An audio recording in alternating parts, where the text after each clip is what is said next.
start, please? It says it is 7:30. This is the Public Works Committee meeting, starting an hour late, December 9th. Bernie Flynn, the chair, Sheila Vaccaro, and Brian Travis. It's the call to order. Announcements. The borough will be collecting canned goods to benefit the Westchester Food Cupboard at Borough Hall during business hours. Please stop by and contribute.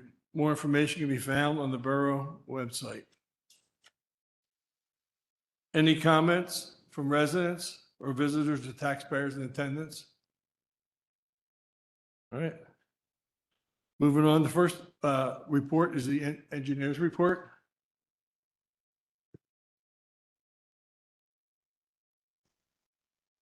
Thank you, Councilman Flynn. For the record, this is Kelly Goff with Remington and Vernick Engineers, one of the consulting engineers for the borough. I have three things I wanted to highlight on my report. The Gay Street closure project. This project is expected to be mobilized on March 30th and be completed by July 2nd. This includes the bollards that will be installed along Gay Street. Under the MS4 permit services, the public comment period for the revised addendum for the pollution reduction plan and the TMDL concluded in September. We revised the addenda accordingly, and it is available on the borough's website. We are also scheduling outfall inspections. Outfall inspections are basically a way to determine if there is anything that's getting dumped into the storm sewer system that shouldn't be getting dumped in there. So we'll be going around and seeing if, and testing and taking samples as well. Under the High and Linden Bus Shelter Project, this is a project where the borough received funding for a bus shelter at this this intersection, High and Linden. There's some PennDOT permitting requirements for this project, and we just did our second submission last week for that project. If you have any questions, please ask. Council. I thought the High and Linden bus shelter was off this. I thought that was not going to happen. I guess you said it was a second submission for that? Yeah, so you need the borough has the funding for the bus shelter, and in order to install the bus shelter, you needed to coordinate with PennDOT and SEPTA. Yeah, I just didn't know. We were told we weren't going to be able to. Yeah, I thought it wasn't happening at all. Yeah. Okay, it's my understanding it is happening. And the county's still paying for it. The county is paying for it, yes. Okay, we were actually told that the bus shelter was not going to happen because there wasn't enough room there. So one of the reasons why we need a permit from PennDOT, in order to put the bus shelter at that intersection, if you put it there as is, it would mess with the sight distance for vehicles there. So in order to combat that complication, we have to add a no turn on red sign at that intersection so that it helps with visibility, so that when the bus shelter won't impede the visibility if you have the no turn on red. I think it's great. No, I'm glad it's going back on the but it's good to know. Okay. Thank you. Any other questions? No. Thank you. Public Works. Don Anderson, Interim Director of Public Works. Let's start with the Westchester Public Library.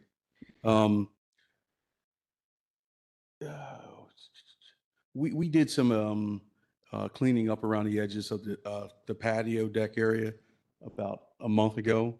And since then, it's rained a few times and we haven't had any rain. So I think we may have solved the problem for now. We do know at some point in time that whole deck needs to be replaced, but it's definitely a fix for now. So we'll prepare for that at a later date. Okay, on the streets, PennDOT agreed to let us enhance the intersection at Chestnut and New Street. The only problem that we're having, Lisa, is the temperature. We need to add thermoplastic to the asphalt, and we can't do it with the temperatures the way they are. The only way that you can put that down is the temperatures are 50 degrees and rising. So we may have to wait until spring. If not, we get a good time, good weather, we may be able to install it. Oh, thank you. No problem. No problem at all. Last week was our final week of leaf collection. But we're going to stay out there as long as we can, as long as the weather permits. We know for a fact that we did have some equipment that went down.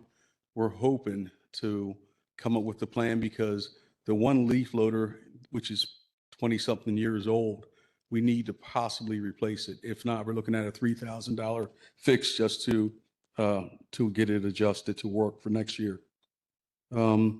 Outside here in front of 401 East Gay Street, we actually did some perky pave work around the tree.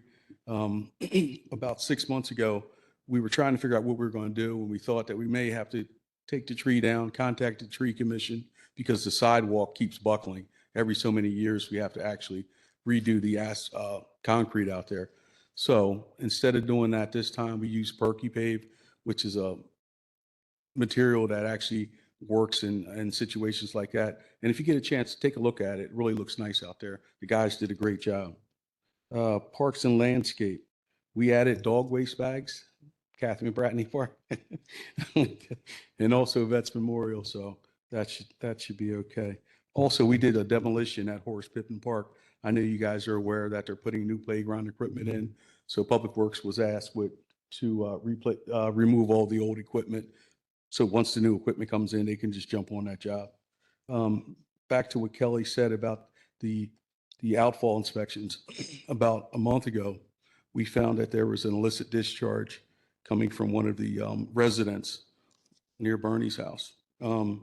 So we tied it back to him. We contacted Building and Housing. Building and Housing sent them an NOV letter basically saying you need to correct the situation. We also spoke with the DEP, so they are aware. They're working with us, and we're working with the resident to get this resolved. Trash and recycling. This is the one that everybody wants to talk about. Chapter 62. We do have an update. The last time we were here, Aaron had put a letter together for us to basically let everyone know that's in violation. Just so you guys know, there's approximately about 60 people that are in violation. So that letter that Aaron put together, we sent that to our solicitor. She looked at it, reviewed it, made some adjustments. Now we're in the process. Well, actually, we started handing out letters. So we're waiting for people to get back to us. And we're going to stay on top of that moving forward. It's actually another layer to that because this information needs to be stored somewhere. So we're going to use SmartGov as the storage area to get back to people and let them know, hey, your 30 days is up. You need to move forward. We're trying to get this done because I think that's the time frame that we're going to use. Bernie asked last time we were here about private haulers, and no one got back to us. No, none of the private. We contacted them, told them, yeah, let us know which residents you're collecting from so that we can have a list of them. No one at all. That falls under the Director of Public Works to reach out to this as part of your description under your thing. Okay. So I'll keep pushing. Yeah. I mean, it's Yeah. no problem, I but. don't know how you make them answer you Mm-hmm. because it's kind of hard to find a business outside of the business, outside the borough. Yeah. You have to ask somebody how to do that. Yeah. We'll see what we can do. We'll keep Yeah. on pushing. So, okay. Cartograph reports and attachment, Bill, for the cartograph reports, please. Keep on going. Hey, keep on going. A little bit more, a little bit. Yeah. We're going to get back to them, Bill. Keep on going. Keep on going. Keep on going, Bill. All right. With the cartograph reports, okay, we started putting putting everything that we have that we've done. As you can see right here, this is some of the work that we did as far as some of the, no, is that my report?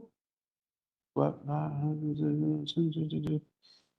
This is wastewater. Somehow wastewater got included in there. That's wastewater.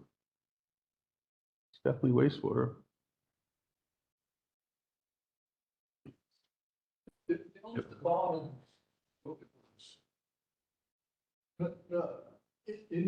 Okay, well, okay, here we go. You can hold that right there, Bill. As you can see, we started adding extra things into our cartograph report. This right here shows that recycling collection is starting to be managed through Cartograph. We also did trash collection, yard waste. Obviously, we're doing vehicles and any type of task that we do on a daily basis. So what I'm basically saying is we're getting better at Cartograph, and Nick Fink has been really working with us to help us get through this thing because it is a lot, but I think it's going to work well for us over the years. So that's good enough, Bill. We did add some big belly containers, or new big belly containers. Bill, you can go back up. Yeah, you can go to pictures now. I'm sorry. These are the mutt mitts right here for you. Okay, so can you scroll down some, Bill, please? This is one of our older containers. What we did, we got rid of the older ones and put some new ones in their place, and then repurposed the older ones and moved like one down by your house, Travis Bryant right there, Union and Walnut Street. But these are the newer ones. These ones have a foot pedestal on them, which is a lot nicer. So you can actually step on it and open it up. The other ones, you had to basically put your hands on it. So, but that's what we did with that.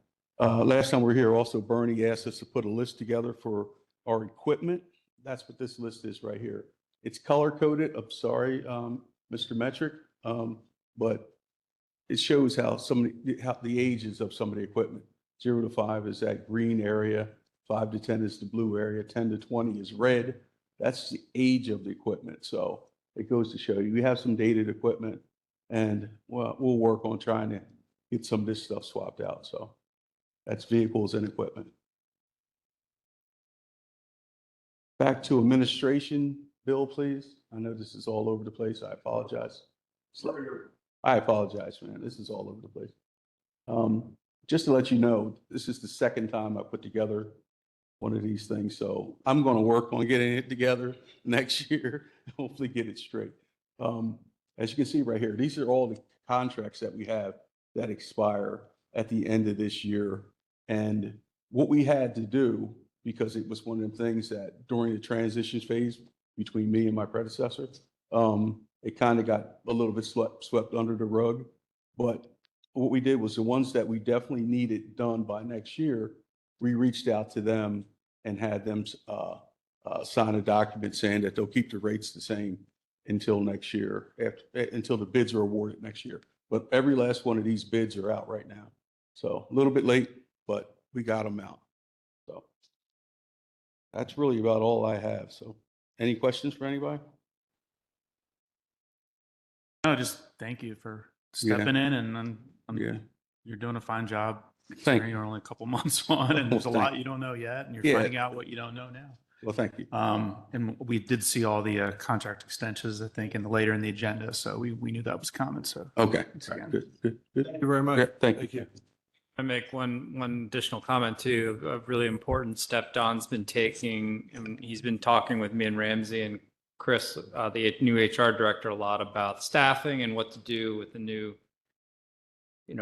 directions he wants to take the department in, and some of the goals we're setting. So there is a job advertisement out right now for a supervisor level employee in the Public Works Department who would report to the director and supervise union employees for certain tasks in the department right now. So we're adding some higher level skills in the department set, and that's all in budget for next year as well.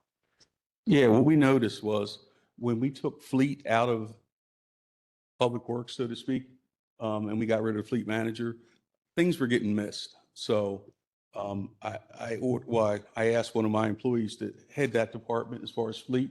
He took over that, and it kind of left a void in what was going on in Public Works as far as the other assignments. So I came to Ramsey and Sean and said, hey, you think maybe we can get this additional supervisor to cover that void right there so we can keep this thing going? And they got back to me and said yes. So I really appreciate that. Thank you guys. All right. So that's how that all started. All right. Thank you. Thank you very much, Mr. Anderson. Anyone have anything to add? All right, wastewater. Mr. Mitchell. Good evening, Sean Mitchell, wastewater director.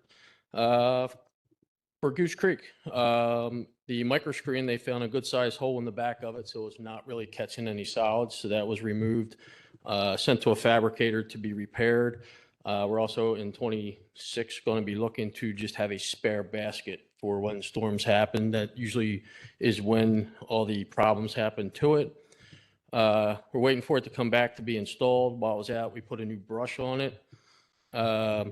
Batavio put two new mini splits in our maintenance shop. We got rid of the old oil burner. That's working well now. All the sprays were shut off on all the clarifiers as a cold water preventive maintenance, just in time before the last couple of days. All the bypass lines are on and working. Thanks to Daryl for correcting me. Crews installed a replacement for the manufacturer or malfunctioning emergency call-out box at the plant.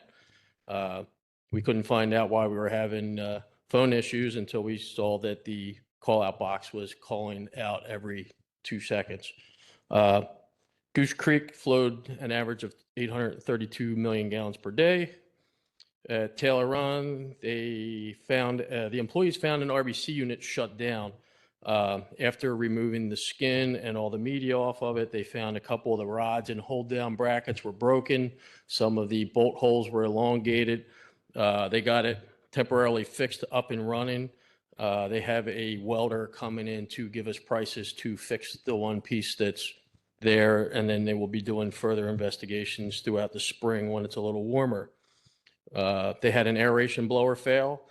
Upon installing a new motor and a compressor on it, they discovered a butterfly valve. So they went a little farther and found a power switch that was faulty. So all that was replaced and put back into service.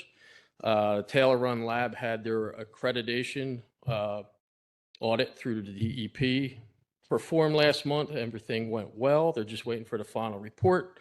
They flowed an average of 719,000 gallons per day. Pump stations.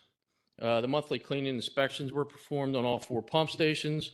They did semi-annual cleaning of all the check valves where they'll go in and actually isolate them, pull them out, all the flappers, clean all the debris out. This year, they actually even went a little farther, took all the standard nuts and bolts off and put stainless steel in to try to make everybody's job easier come the future. Capital projects, Maple Alley project, plans are being buttoned up. The WQM permit application should be submitted in the very near future. Phase 1 is still on course for the summer construction. The Taylor Run block bearings actually have been ordered or delivered, and the invoice is already in for payment. The big one is the Goose Creek substation upgrade project. This project is on the Finance Committee's agenda to be approved tomorrow night. Through Penn Bid, the bids were opened on Friday, November 21st by BCM engineer Charlie Liu. The recommendation award letter attached to the presentation is there along with the required RCO documents, the contractor responsibility determination form, excuse me, for the bid and the Finance Committee agenda for approval. 2 contractors bid on the award. Brendan Stanton, Inc., BSI of Montgomeryville, submitted a low bid of $545,600. PKF Mark III, Incorporated of Newtown, PA, submitted a bid of $1.254,984. 67 vendors downloaded the bid files from PennVid. 12 of them are electric companies. 4 companies attended a non-mandatory pre-bid meeting at the plant. BSI, a little background on them. They have 13 electricians and 3 apprentices that may work on the project. No subcontractors will work on the project. They've all been registered with the Commonwealth of PA apprenticeship program since 1981. They hold PA contractor's license, a small business license, records of completed apprenticeship training programs, OSHA 30-hour, OSHA 10-hour safety training certificates have been provided. BSI has 48 years of experience with projects valued up to $13.5 million for the city of Reading's wastewater treatment plant. They provided the needed experienced workforce and equipment needed for this project. Any questions on that? Any questions? Just the disparity is just mind blowing, just how far apart those two.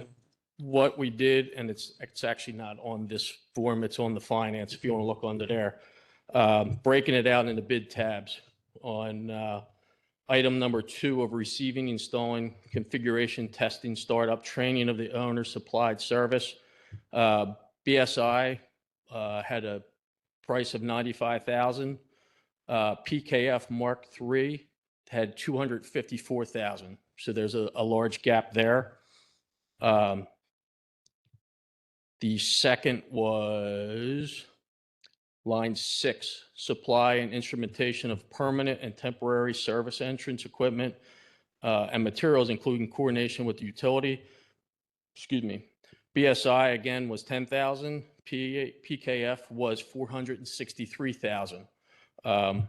In talking with our engineer, we believe that PKF misunderstood and was expecting that they were going to purchase a large piece of our equipment, where BSI knew that they weren't. They were just taking it, and they're going to take delivery of our stuff. They're actually going to come in, take it off the trucks for us, put it into our warehouse, our garage, store it until all 3 pieces are there, move it from the lower part of the plant to the upper part, and install it. The first one back up top, we believe BSI has generators. They don't have to rent. PKF has to rent. So there's the disparity of the prices on that one also. That's what our engineer was explaining to me.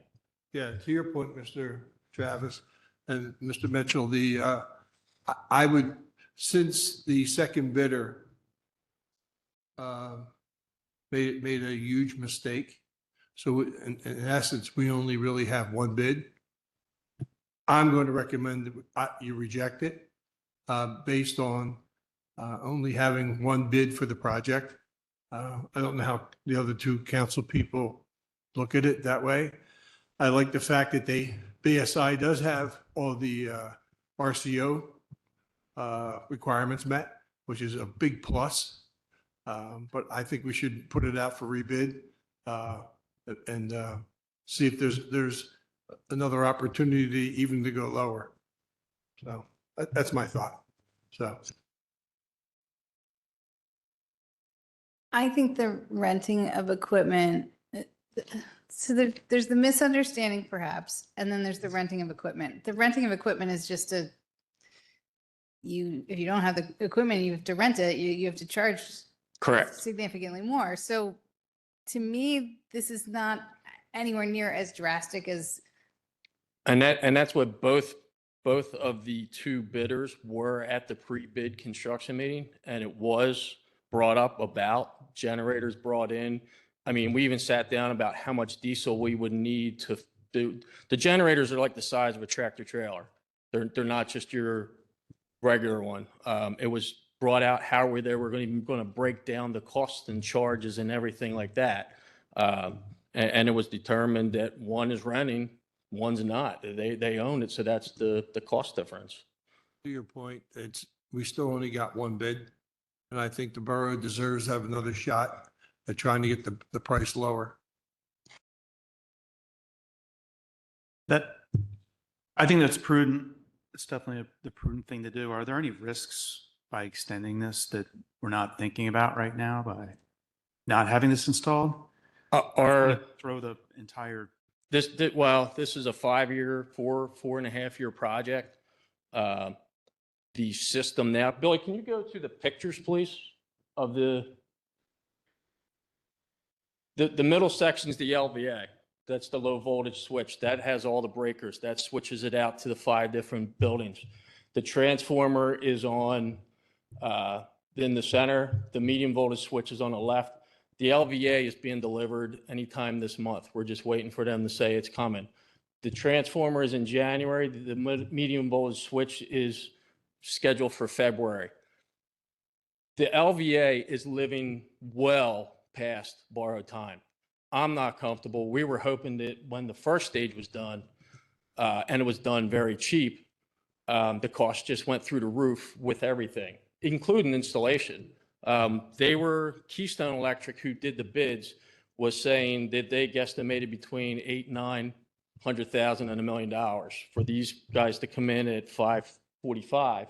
They own their own generators, their own equipment to unload it, the trucks, all that stuff. That's a plus for them. So it's down. So they're under a little bit of what it was projected to be. The other one's over it. If we go now it's going to be another 2, 3, 4 months. I don't want to be the one where the power goes out. If that goes out, now that generator's on the borough. Yeah. And it's, To your point, Mr. Mitchell, a good plea. Um, But we don't have all the equipment in here until at least February. And I think that if we bid this thing 1st of January or 2nd of January, we could have the bids in by the 2nd week or 3rd week of January while you're still waiting for equipment to come in February. And it doesn't take that long to mobilize. And back to the point where BCI is 500,000, there's $700,000 still left on the table. I still think that we owe the residents a shot of rebidding it because we do have the time because right, but it's not here. in my thought is you're 690 under. Why would you want to go out and then they go higher? Below that. I can't say whether it'll go up or down. We really don't know that answer to your point. And we don't have all the equipment. You mentioned it. If we had everything sitting in-house, ready to rock and roll, I'd probably go, yeah, okay. But now we're waiting for February for the pieces to come in. We have a very large window where we could actually bid the thing again. So whatever, I don't know how you guys see that or not.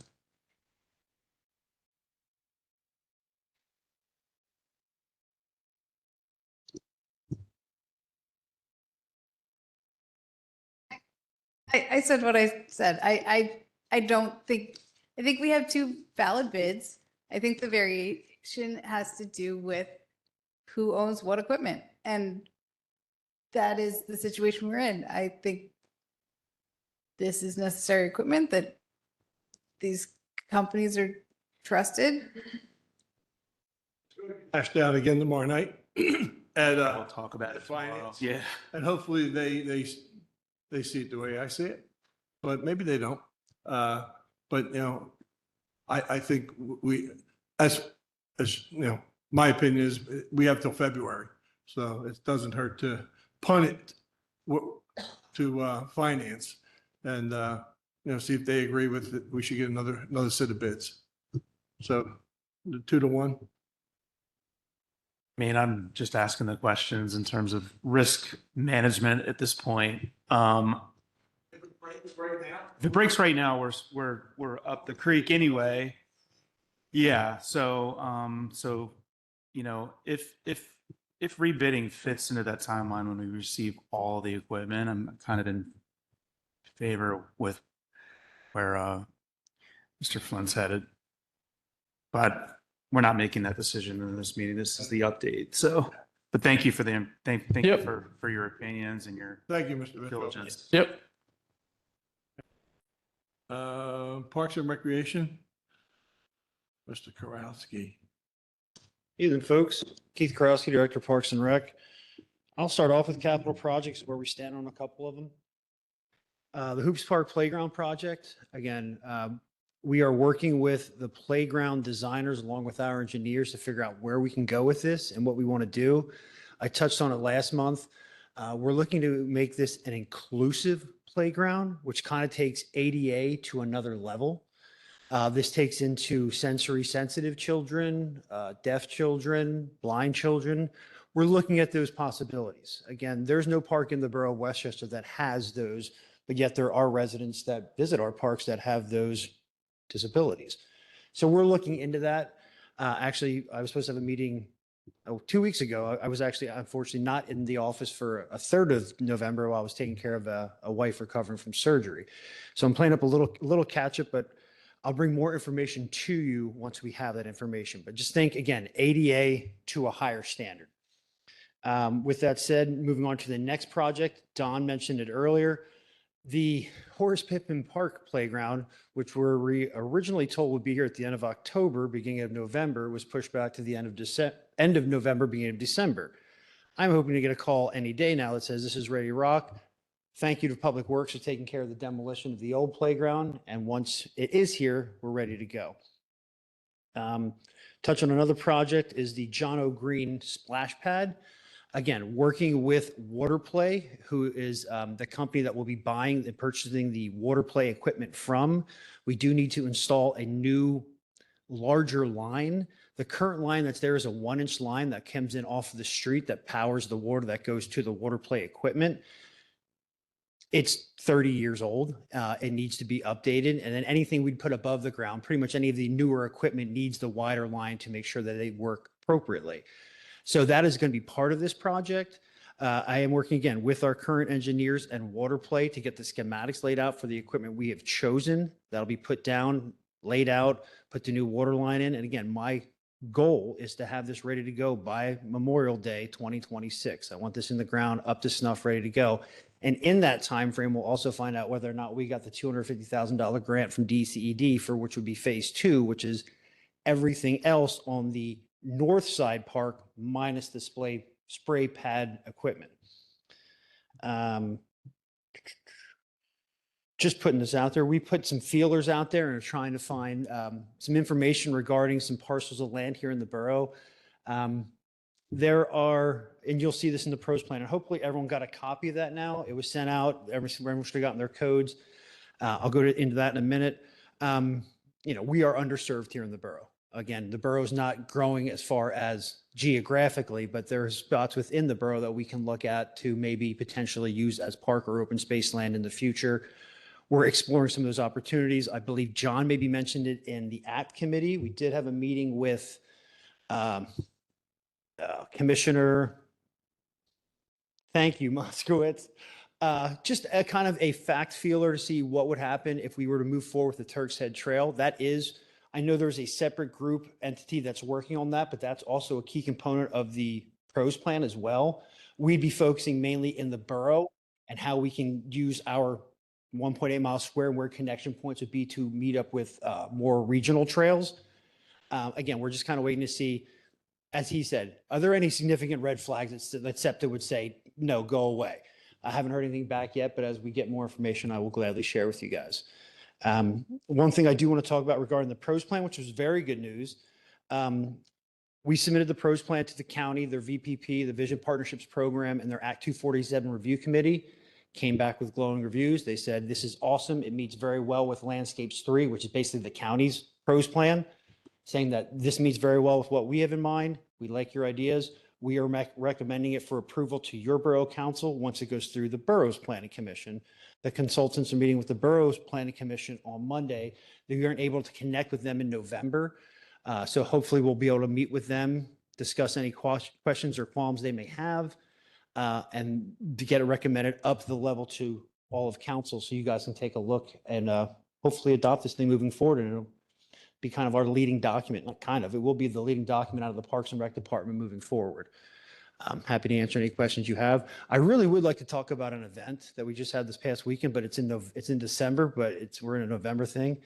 I would just like to say, there were some conversations about events in previous meetings, and I take all of our events very seriously and do my best to make sure they're done as best as they can be. We are compared to other events and nonprofits, this, that, and the other thing. This smaller event, the Santa at the Square event that takes place at Marshall Square Park this past Saturday, has grown in leaps and bounds in the 5 years that it's been together. It couldn't be a safer event. It couldn't be a more fun event. It's a free event. It's a wonderful event.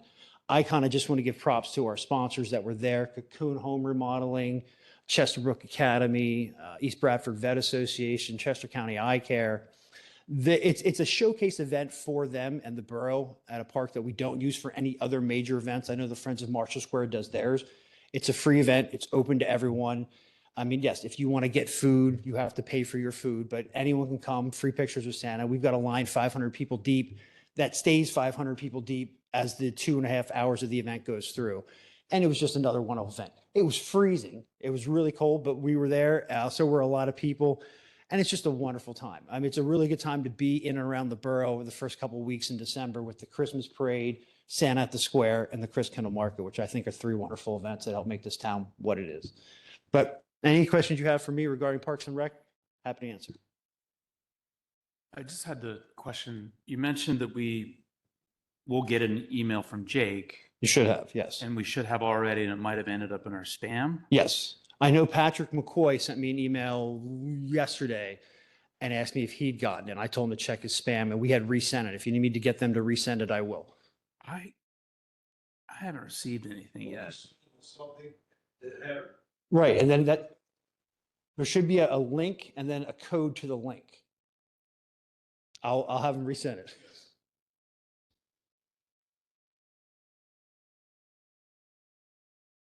Yeah, it's like I said, it's a healthy document and it takes a hot minute to download, but once you have those two key functions, you should be able to review the whole document. Mr. Carroll can't wait. So a lot of discussions been just tonight about events. Yes, Talk a lot about events. and park. Any, do you have any feel for why attendance is starting to dwindle on all the events except for Turk's Head? No, I did speak to the organizers of the chili cook-off. Their numbers were down this year. The restaurant festival was down this year. The Halloween parade is separate. It was moved to a different day, a different time. We took a chance on trying to do something and it didn't work out. So when it returns next year, I would totally expect it to be just as normal on a Wednesday evening. I really don't. I've been doing this job here for quite some time. We've had killer years for a couple years in a row, and then we've had a down year or two. I don't think there's any rhyme or reason. They're promoted, they're advertised, they're marketed. Everything's there. I said when we did back in October or November, or excuse me, September, when I was talking about the restaurant festival, we were up against an Eagles game. I've had that event take place on an Eagles Sunday numerous times before. I don't have a rhyme or reason. It was good weather. I think for all the events I just mentioned, we've had pretty decent weather. Obviously, if you're getting into the winter months with like Chris Kendall or Santa Square, you're going to deal with the cold, but I don't have an answer for that. I don't have the metrics that John has when he says this. There is a company that came and reached out to us. I don't know if I trust those completely where, you know, we're pinging cell phones for this, that, and the other thing to figure out who's there, where you were, and where you came from. But yeah, the numbers for the restaurant festival of like 8,000, I don't find that to be accurate because I have pictures of, we take them every year. I get on a 12-foot ladder, stand in the middle of High and Gay Street. You can't see ground in either direction. So I don't know how those numbers are calculated by whatever company he's using.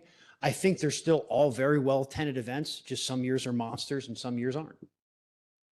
A national agency that tracks special events that like they do people, how much money they spend on Black Friday. They know the next morning how much money is spent. Is there a national agency for events to know if they're up or down or not? I mean, it's similar like that software that John uses. That's the only way I can think of doing it. I have spoken with the police about it. I did bring it up here to not this level, but to a previous borough manager and said it wasn't cheap. I think it was like $7,000, $8,000 to use this software, and they're going to give you numbers. But again, the numbers have, you know, whatever percent miss that or the other thing. You're going to get an estimate. And again, who is holding the cell phone? Is it on? Did they use it here? How long were they there? I don't know how accurate that is. There are several companies that do it, but you'd have to be signed up with a company like that for a couple years to get a comparison. Sure. Ms. Dorsey mentioned that the crowds, you know, for the Christmas parade were low, but where I was standing in front of the Justice Center at the park garage, there were 10 deep. Yeah. So I don't know. Maybe everybody's down there where I am, so they see everything first and go home because it's so darn cold. Might be. Yeah, I don't know. So, any questions, guys? I just want to say, you do an amazing job of taking care of the parks and putting on most of the events. I didn't like the Halloween parade, but thank you for everything that you're doing and Thank you. continue doing it. And I used that in an argument. Please accept my apology to you. All good. Thank All you. good. Thank you. Thank you. All right. Anyone have anything else to add? Old business approved it, November 2025, meeting minutes. Everything good? All right, new business, motion to approve and adopt the Goose Creek Pollution Reduction Plan. Thank you. If you don't mind, I'm going to do this from my microphone over here. Sean Metrick, Borough Manager. We have a attachment here, Bill, that I'd like to move through while I talk. We keep throwing around these acronyms in the business, and I'll keep this to about 5-10 minutes, and Kelly's here to answer more specific questions about it as well. This is the plan that we have to update every 5 years that sets out what we're going to do to take the dirt out of the water that runs off of our streets and developed land in the borough. We're required to do that by a DEP. And there are numbers that go into all of this to figure out how much sediment we need to get out of the stormwater runoff. And we need to do this in 5 years. We're really, really lucky. We're in a much better position than a lot of municipalities to deal with this, because we have a stormwater fee that we have been charging property owners now for 7 or 8 years, 9 years. So, and we have reserves built up, and we have income to do these projects. And so we've solved one of the hardest problems for stormwater managers, which is find the money. We also have problems we have to deal with because we're in Westchester Borough, and Westchester Borough is built out, and our land use pattern here is very highly developed. There's a lot of pavement in town, and anybody who lives in the Goose Creek area knows what it's like when you get those very quick, heavy rainstorms and how much flooding happens. So what can we do to take the dirt out of the water? If you go down to the first picture we see and just stop right there, can anyone tell me what's going on there?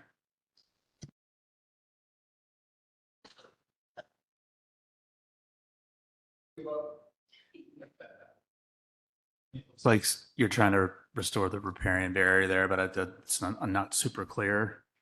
It's a stream bank restoration project. And if you were looking for the most bang for your dollar and the most bang for pollution reduction, this is what you would do.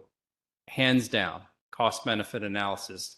The other kinds of projects aren't even close. What's the problem? Well, think about Westchester. What's the problem? Where can you do that? So underneath the street. The grounds.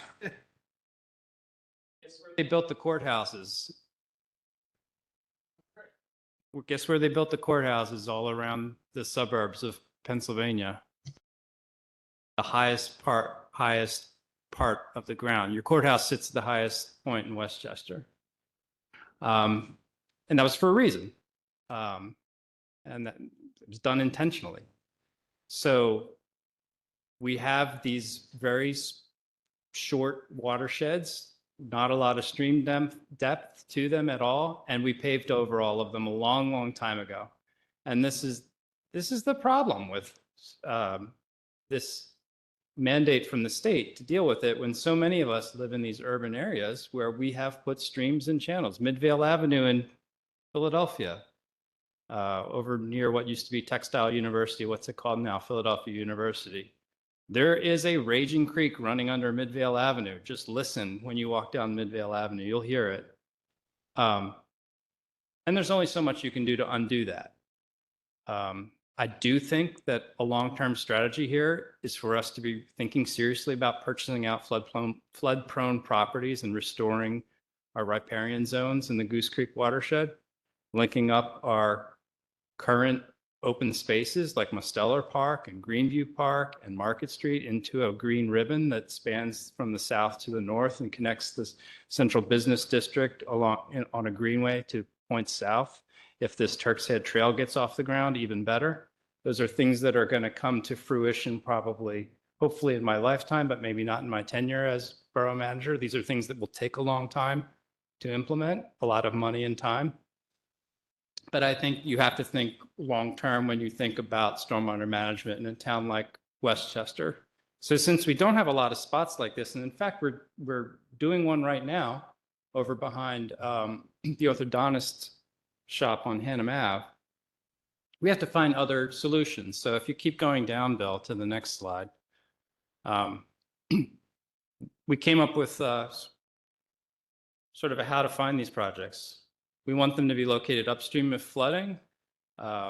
We want them to be between these developed zones and the streams. And we want to capture as much area as we can in these projects. What do these projects look like? The next slide shows you in a schematic design. We're basically building puddles with plants in them. Because what does a puddle do? A puddle traps the stormwater for a brief moment in time, slows it down.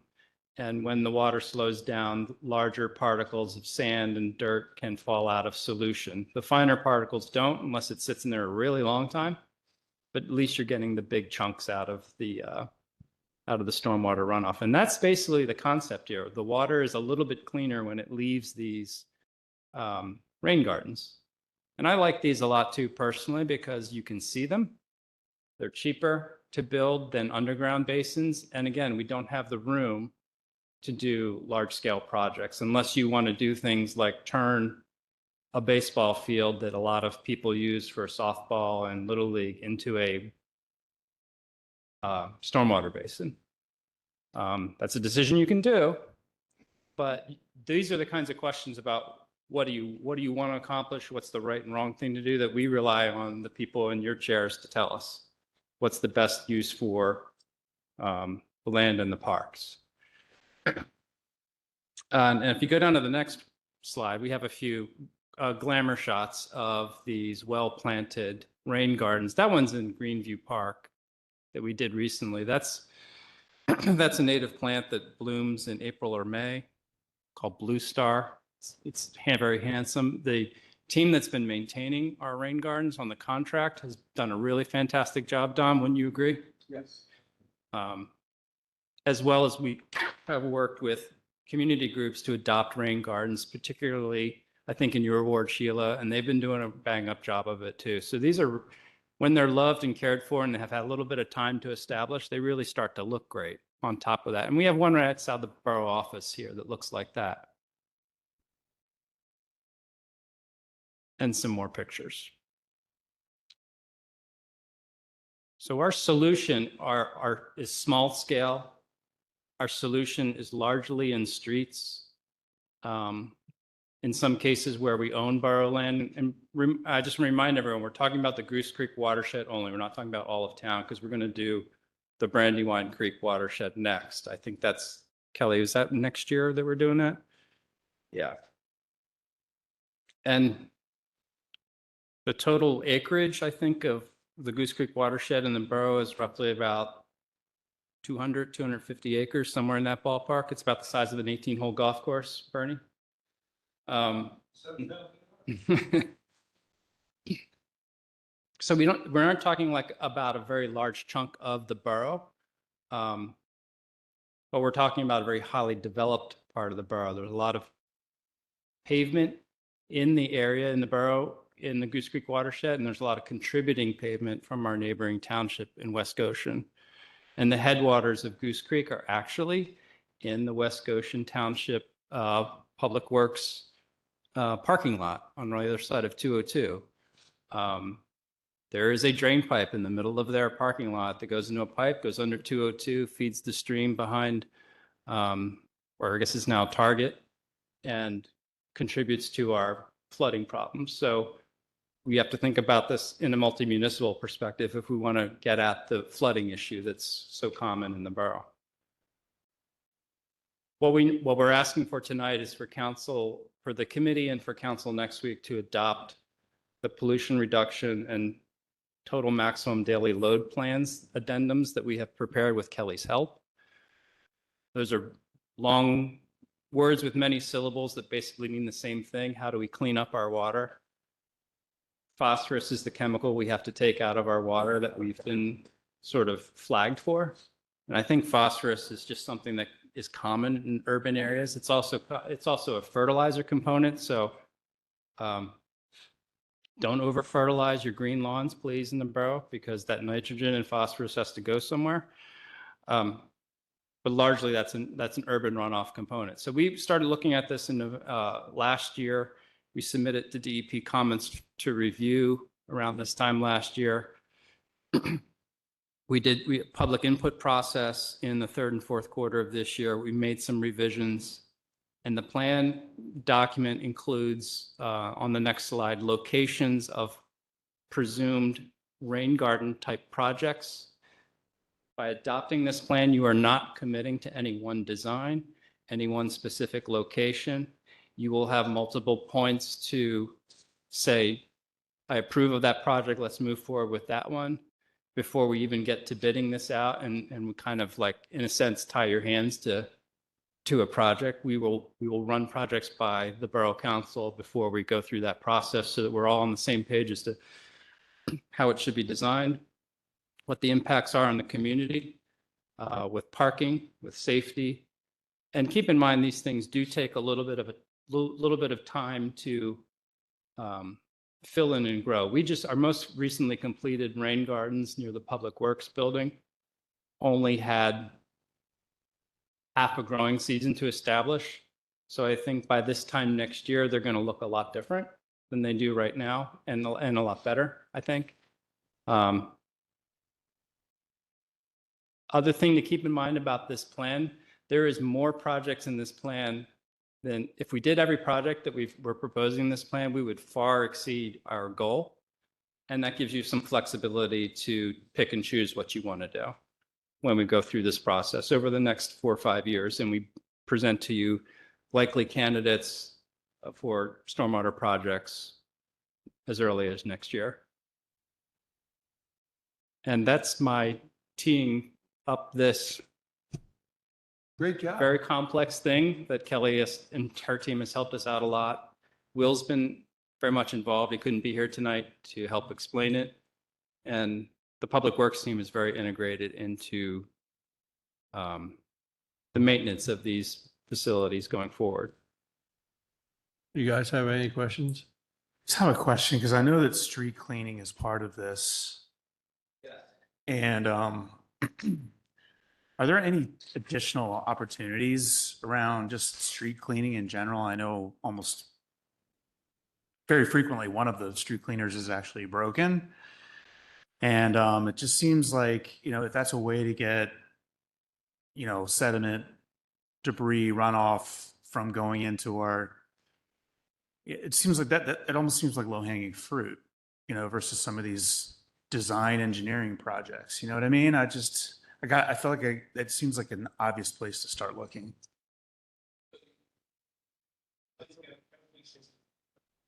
Oh, sorry. Street sweeping is part of the PRP and TMDL. And you guys are getting credit for it. You have to sweep the streets at least 25 times a year to get credit. And you guys are currently getting credit for street sweeping. What I'm asking is if we increased frequency, maybe during time of year or something like that, that would be an easy way to contribute to this reduction plan. On the chart to your left, the bar on the top represents the credit you get for our current street sweeping activities. That 0.5, what does that 0.56 stand for, Cal? 0.56%. And you need to have all of those add up to 10% at least. So the one that is the bump out rain garden, it's a little misleading. That's the average per location, and there's several locations. So the purpose of this chart is to show how the relative amounts of percentage reductions are between each BMP. So street sweeping accounts for 0.56%, and you need to get up to 10%. We can't increase that 0.56 by sweeping more. Like we've maxed that out. Yes. But we can increase the 0.75 by adding additional rain gardens. Yes, that is 0.75 per location, and there's several locations, yes.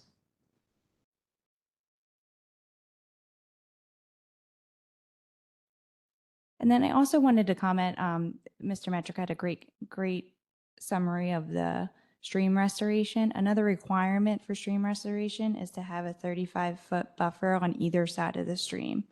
And there's nowhere in Goose Creek that can accommodate that.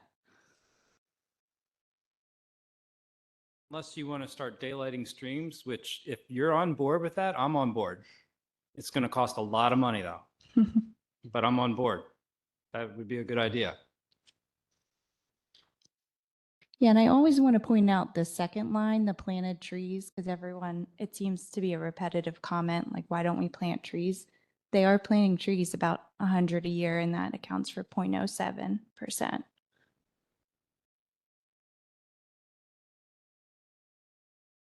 The rain gardens are only going to go where the closest to the streams are. Like, for example, in the 6th Ward, we're pretty high. It's amazing. And all of our water runs into Everhart Park. And we have Black Horse Run that's actually underneath the park, where there used to be a gigantic lake in there. People used to have rowboats at Everhart Park. Okay. It's hard to believe, but they did. I got pictures. In the 1800s, that was. So why are we, I'm looking, I feel neglected, and I only have red hair. You know, the 6th Ward and the 5th Ward, there aren't any rain gardens. Well, I used to have red hair, but all of those projects that we're going to be doing in that watershed will be coming in the other. We have to do 2 plans, one for the Goose Creek and then one for Brandywine Creek. Yeah. Cheryl has one, and I don't have one. Yeah, Yeah. this is One. this is only for the area where a raindrop touches and then eventually gets into the Goose Creek tributary. Yeah. Yeah, we had the biggest argument a few years back, the water going down Bradford Avenue by St. Agnes football field. And somebody actually wanted a tax credit based on which way the water actually went down the road, right at the top of the hill. So we actually had the fire truck dump water, and all the water actually ran into the borough and not into East Brandywine, because they were trying to get a big tax credit based on the water going into East Brandywine. Interesting. I like and field cra- tests. And there's a big creek right there too, because we're always fixing the fence. So, yeah, thank you. Okay. All right.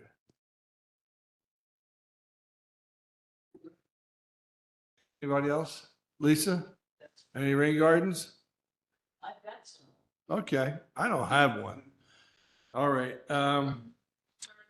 you guys okay with, so it'd be 3-0? Yeah. Oh, yes, Mayor, I didn't see, Say all those rain gardens are in Ward 2 that is filled with asphalt that in curves and is really in a swampy area. oh, really? Not all of them, but a lot of them. So Ward 2 never gets any love. Yeah. It's good to see some Ward 2 activity and the rains are.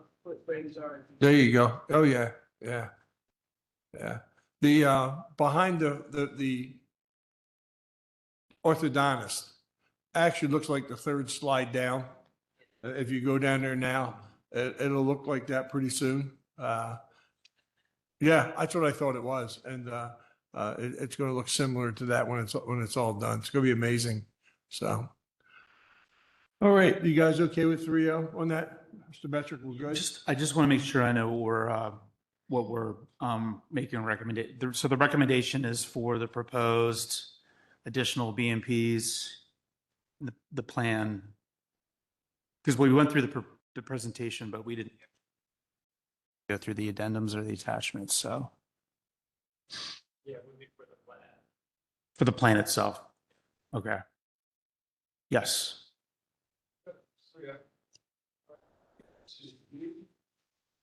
C, D, basically all the same thing. Motion to approve maintenance service contract. C, motion to approve 60-day extension for storage services.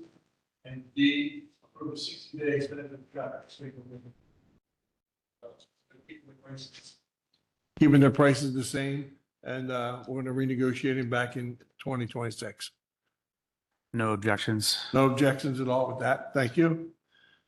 Any other business? All right, meeting adjourned. Thank you.